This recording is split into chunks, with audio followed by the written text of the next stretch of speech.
ವಾಣಿಜ್ಯ ನಗರಿ ಹುಬ್ಬಳ್ಳಿಯಲ್ಲಿ ಬೀದಿ ನಾಯಿಗಳ ಹಾವಳಿ ಮಿತಿಮೀರಿದೆ. ನಿತ್ಯ ಒಂದಲ್ಲ ಒಂದು ಕಡೆ ನಾಯಿ ಕಡಿತ ಪ್ರಕರಣಗಳು ವರದಿಯಾಗುತ್ತಿದ್ದು, ಕೆಲ ಪ್ರದೇಶಗಳಲ್ಲಿ ನಾಯಿಗಳ ದಾಳಿಯಿಂದ ಜನರು ಭಯಭೀತರಾಗಿದ್ದಾರೆ. ಹೊರಗೆ ಬರಲು ಹೆದರುವಂತ ವಾತಾವರಣ ನಿರ್ಮಾಣವಾಗಿದ್ದು, ದಾಳಿಗಳ ಜೊತೆಗೆ ಮನೆಗಳ ಮುಂದೆ ನಾಯಿಗಳು ಗಲೀಜು ಮಾಡುವುದು ಹೆಚ್ಚಾಗಿದೆ. ಬೀದಿ ನಾಯಿಗಳ ಹಾವಳಿಯನ್ನ ನಿಯಂತ್ರಿಸುವಲ್ಲಿ ಪಾಲಿಕೆಯು ನಿರ್ಲಕ್ಷ್ಯ ವಹಿಸಿದ್ದು, ಪಾಲಿಕೆಯಿಂದ ಯಾವುದೇ ಪ್ರಯೋಜನವಿಲ್ಲ ಎಂದ ಅರಿತ ನಾಗರಿಕರು ಸ್ವತಃ ಪರಿಹಾರ ಕಂಡುಕೊಳ್ಳಲು ಮುಂದಾಗಿದ್ದಾರೆ. ಸಾರ್ವಜನಿಕರು ಈಗ ನಾಯಿ ಹಾವಳಿ ನಿಯಂತ್ರಣಕ್ಕೆ ವಿನೂತನ ಉಪಾಯವೊಂದನ್ನು ಕಂಡುಕೊಂಡಿದ್ದಾರೆ. ನಾಯಿಗಳನ್ನು ಓಡಿಸಲು ಕುಂಕುಮ ನೀರು ರಾಮಬಾಣ ಎಂಬ ನಂಬಿಕೆಯೊಂದಿಗೆ ಈ ಕೆಂಪು ನೀರಿನ ಪ್ರಯೋಗಕ್ಕೆ ಮೊರೆ ಹೋಗಿದ್ದಾರೆ.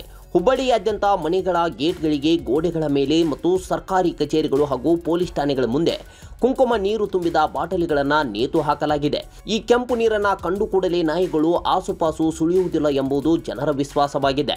ಕುಂಕುಮ ನೀರಿನ ಈ ಟ್ರಿಕ್ ನಿರೀಕ್ಷೆಗೂ ಮೀರಿ ಯಶಸ್ವಿಯಾಗಿದೆ ಎಂದು ಜನರು ಹೇಳುತ್ತಿದ್ದಾರೆ. ಮನೆಗಳ ಬಳಿ ಬಾಟಲಿಗಳನ್ನು ಕಟ್ಟಿದವರಿಗೆ ನಾಯಿಗಳ ಕಾಟದಿಂದ ಮುಕ್ತಿ ಸಿಕ್ಕಂತಾಗಿದೆ. ಈ ಹೊಸ ಉಪಾಯಕ್ಕೆ ಜನತೆ ಬೆರಗಾಗಿದ್ದು, ಕುಂಕುಮ ನೀರಿನ ವಿಚಾರ ಸಮೂಹ ಸನ್ನಿಯಂತೆ ಎಲ್ಲೆಡೆ ಹಬ್ಬಿದೆ. ಕೆಂಪು ನೀರನ್ನ ಕಂಡು ಕೂಡಲೇ ನಾಯಿಗಳು ದೂರ ಓಡುತ್ತವೆ ಎನ್ನುವುದು ಜನಸಾಮಾನ್ಯರ ಅನುಭವವಾಗಿದೆ. ಇದು ವೈಜ್ಞಾನಿಕವಾಗಿಯೂ ಮನವರಿಕೆಯಾಗಿದೆ ಎಂಬ ವಾದವು ಕೇಳಿಬರುತ್ತಿದೆ.